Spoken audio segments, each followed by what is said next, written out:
Hello, I'm Edgar Valenzuela. Today, we are so happy to have in this interview Mr. Dr. Nawa. We are so happy to have you here with us today at the Universidad Autónoma de Occidente.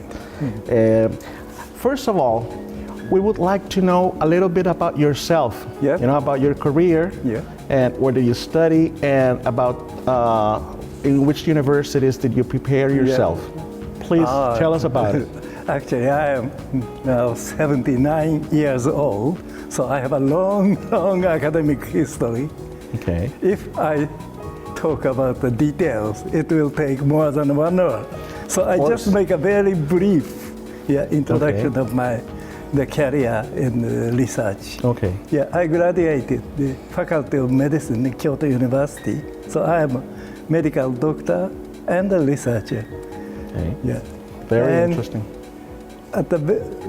After graduation of medical school, I got a doctor's license, but at that time, that was 1970, even in Japan, the quality of the medical practice or diagnostic techniques not so good enough.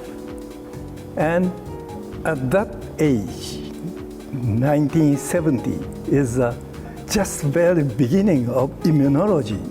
Okay. Yeah. So many great discovery in immunology occurred at around that time. So the immunology is most attractive issue for the young doctors or biologists, etc. Okay. So I thought better not to go into the clinical practice. Instead, I would like to learn immunology. I found one interesting department working on the immune system, and I took the course in that direction. That is the very beginning of immunology. And the teacher in that department, just 1 year later, he introduced me the great institute in Australia. In Australia? Yes. So you continued in Australia? Yes. Okay. So that is the John Curtin School of Medical Research in Canberra, in Australian National University. It's only one national university in Australia. So first of all, you are a physician. Yeah, You started as a physician, as a medical doctor. Medical doctor. Okay. But I didn't go into the practice or training. Mm-hmm. And instead, I directly go into the research area. Wow. Okay. And I got the chance to do my PhD in Australia. Okay. And there, my boss in Australia just started to work the mucosal defense, mucosal immunology, the immunology of the gut. Okay. Yeah. Using the parasite. Mm-hmm. Because parasite, the intestinal parasite, nematode of the animals as a model system. That is my boss introduced and passed the topic. And I did a lot of experiments using this model system to learn about the mucosal immunology. And very luckily, my work was quite successful, and one model parasite expelled from the rat, Ratonus. Wow. Okay. Yeah.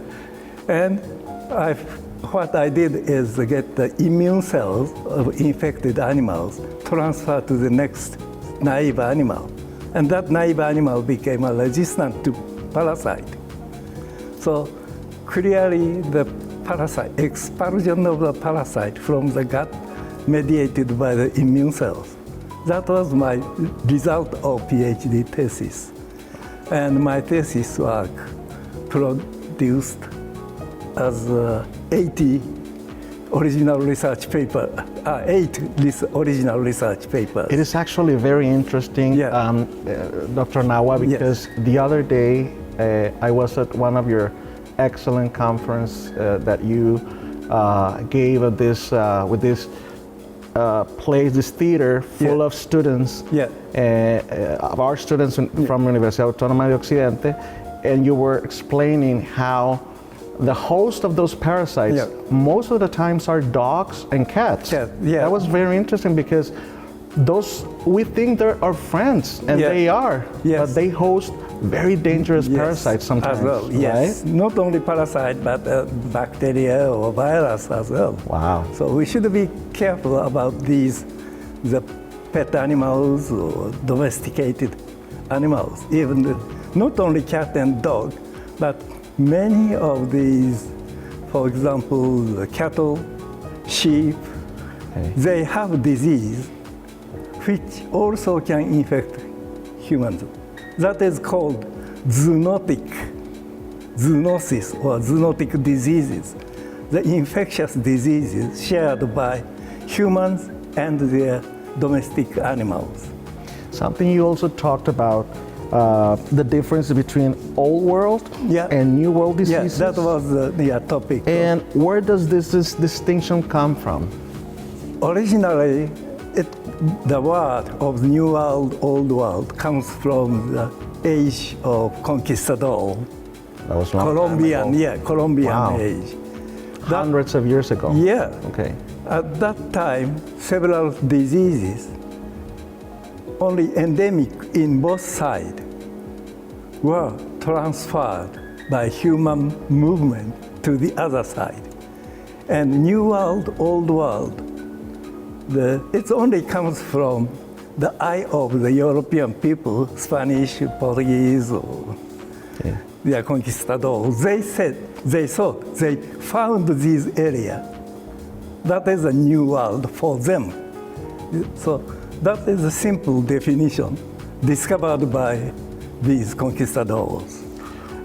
I read somewhere that, help me a little bit right here, it's chickenpox or smallpox. Yeah, smallpox. That is the Spaniards, Spanish brought to, during the conquered time to Mexico.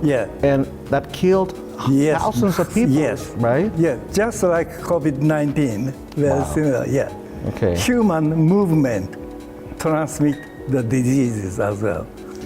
So in that time, conversely, European people, the conquistador, bring back syphilis, sexual transmitted disease from American continent to Europe.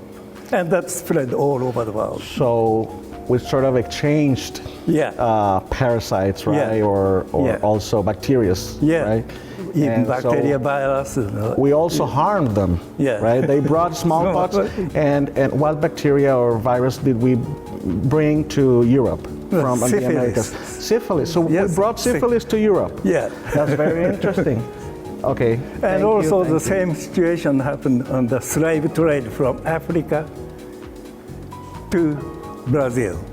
That is malaria and schistosomiasis. Okay. Thank you so much. We'll continue in a little bit. Yeah. Thank you.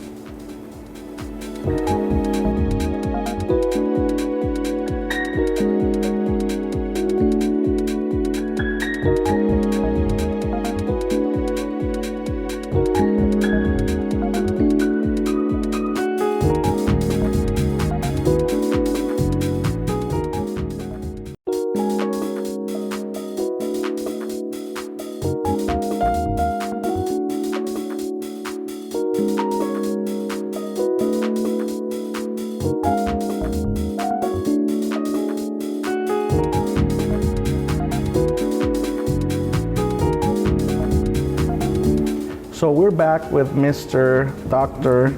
Yuki Nawa with this very interesting chat, talk about parasites and also viruses, right? And infectious diseases, There's this natostoma, what is it? Is it a virus? Is it a parasite? It's a parasite, big parasite. We call the helminth. Oh, okay. Yeah. Multicellular parasite is the helminth. And small parasite like malaria is called the protozoa.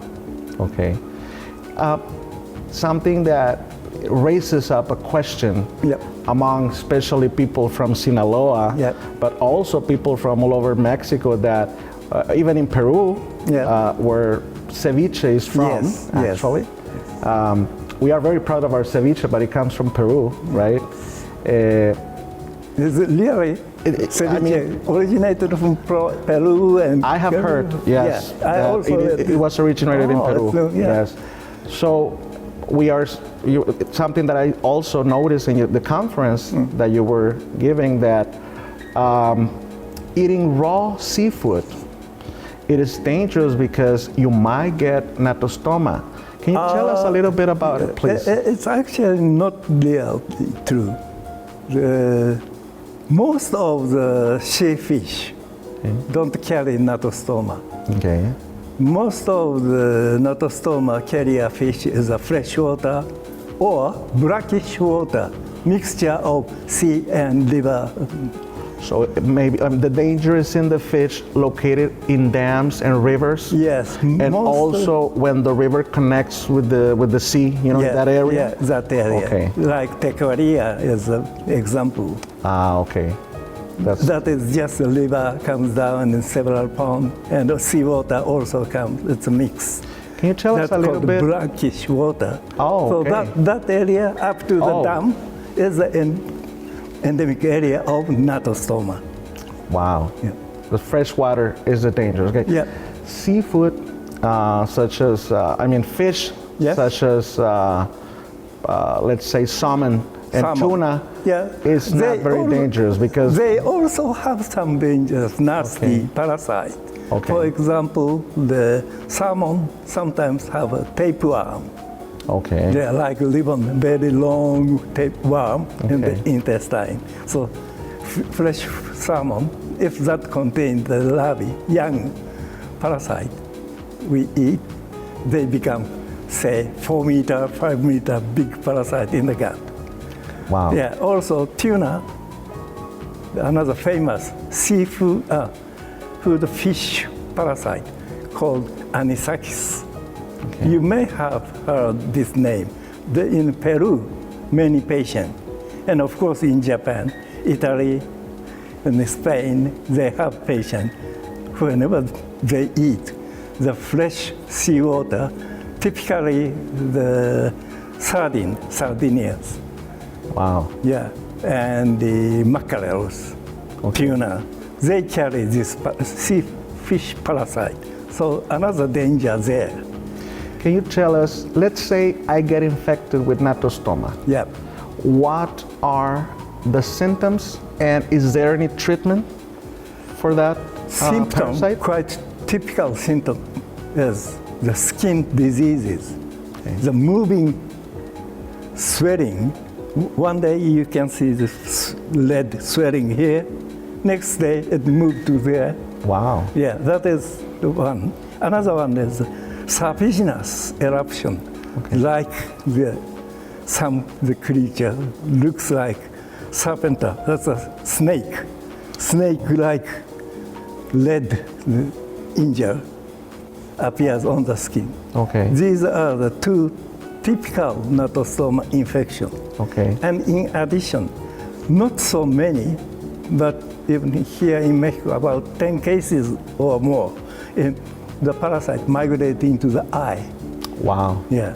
Okay. So, is it dangerous? What can it cause? What can you die from natostoma, or how? fortunately, in the Mexican one, and maybe most of the Asian one, not that dangerous to kill, but very rare occasion, particularly in another endemic area in Thailand, that this parasite occasionally migrate into the brain and cause hemorrhage in the brain. It can cause Like serious damage to the brain. Yeah. Wow. So, Okay. It's something that you need to take care into account. Yeah. Right? You need to take into account that if you eat raw fish yeah. from dams and rivers, from fresh water, it might become you have a chance to dangerous. get it. Yes. Okay. Another questions we have is, what have you worked on during your visits to Mexico and your continuous collaboration with Mexican students?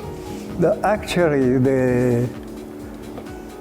as a parasitologist in Japan, we have same disease, nattostomiasis, in my place also.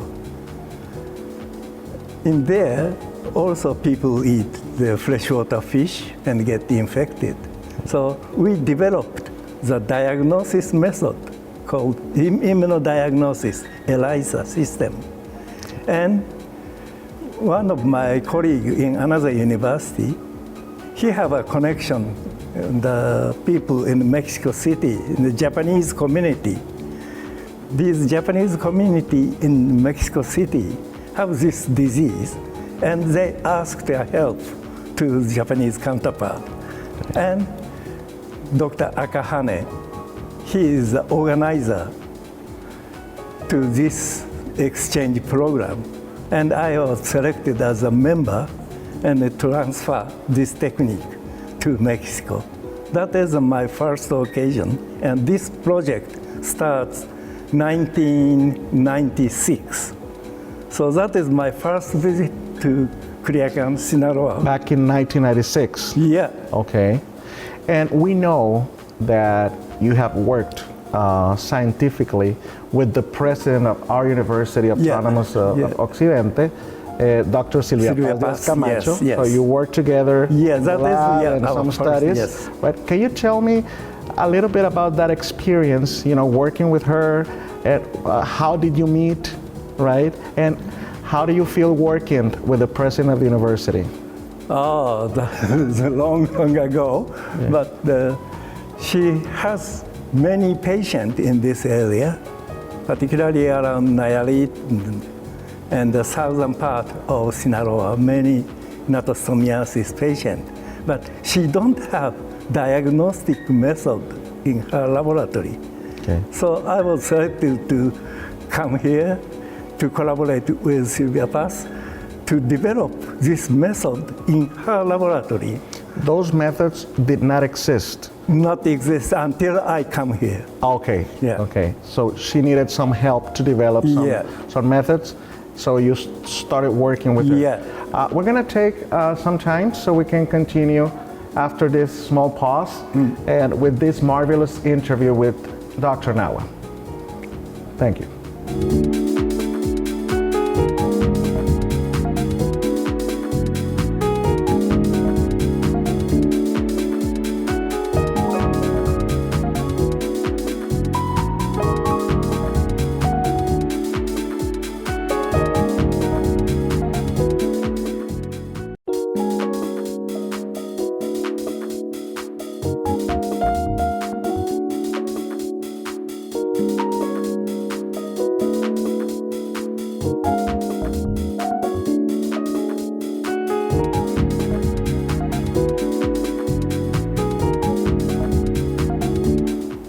And we're back to this wonderful interview with Dr.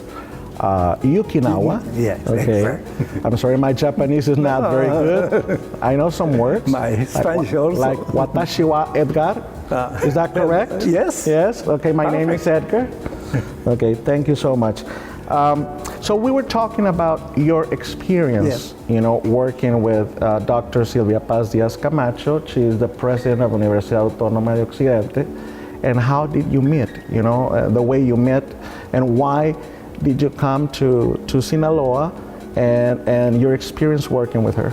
Please continue. Yeah. Okay, so that was the first visit here. 1996, right? Yeah, 1996. Okay. And at that visit, and we got some result of the diagnostic method I brought was perfectly worked here to detect many patients. So we published 2 papers in international journals. Wow. But as a product of the first visit. As a team? Team, yes. Okay. So, and she said... Excuse me, Dr. Nawa, the paper was based on what study? What did you study, natostoma or? Endemic. Endemicity, that is we start. Just taking the blood samples from the community where patients are discovered, and they tested and make more precise diagnosis here. And we have hundreds of patients. by this test system. So that was the very beginning of the story. And then we tried to identify what kind of natostoma, because natostoma is not only one species. No, not only one. There are more. More. Wow. Right now, we have 13 different natostoma. 7 is American continent, and 6 in Asia. Okay. So how many in Japan? Japan, we have 4.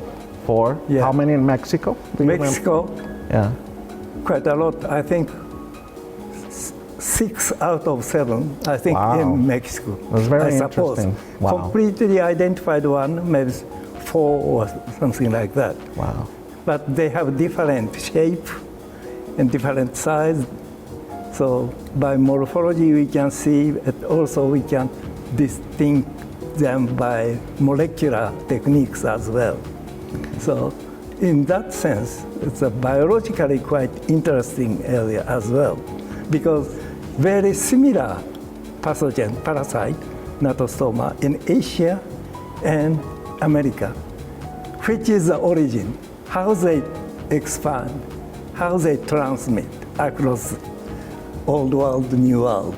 So we can go back to the first question, right? Question, yes. So and for that, we still don't have exact answer for that question. Okay. We have different species, and some are very similar, but some are quite different. And particularly in this area, I and Dr. Sylvia Paz found huge natostoma, quite exceptional. Wow. Yeah, most of the natostoma is small, about 3 to 5 centimeters. Okay. But one natostoma. Excuse me, doctor. Yes. Now, is it like a worm? Yeah, that's a worm. Like the shape. Actually. The yes. shape is like a worm. Yeah. Okay. Not so slender, rather stunt. Okay. Short, fat worm. Yes. Okay. And the one species we found here, natostoma turhidum. Turhid means gigantic. And this one, exceptionally big, about 10 centimeters, like Ascaris, quite unusual. And we found it in opossums, tlacuaches. We call it tlacuache here. Tlacuaches, right, in yes. Spanish, right? So my pronunciation not good. Oh, it's good, it's good, yeah. Yeah, we found opossums. And some other researchers also found another opossums. So this natostoma turhidum is parasite of opossums. Until now, not in human. Okay. But it's quite huge, and only in opossum, it's a marsupial, only the American and Australian continent. So quite unique parasite in unique animal. And when we did the molecular study, this parasite comes to the very old one in the phylogeny. Wow. But if that is true, natostoma originated in this area, migrated to the Asia. It couldn't be. So the theory is Yeah. that natostoma might have started here in America, and they didn't migrate it to Asia. Yeah. It's one theory. Yeah, one possibility. One yes. possibility. Okay, that's very, very interesting. But that is quite exceptional in biology. Most of the biological product, particularly human and domestic animals, originated from Africa, migrated through the Asia, across the Bering Channel and North America, down to South America. That is the general concept. Okay. But so if natostoma phylogeny is true, completely reverse movement. Wow. So what happened? Human carry, like the conquistador takes diseases. Okay. So that's a very interesting model of the evolution of human and disease. Could you say that could be a new discovery? Yep. Okay. Something we didn't know. Okay. Now, what would you consider the most important piece of work? I mean, the most important research you have done, and whether it is a publication, an investigation, a class, or even a collaboration, with other scientists, something that you are the most proud of. Like, this is something that I think is the most important paper I have ever published, or the most important research I have ever done. I did several different areas of the research work. Actually, my PhD work and the subsequent work in Japan is, of course, using the parasite in the rat or mice model system. I used two different intestinal parasites, nematode parasite of rat or mice, and give a co-infection and look at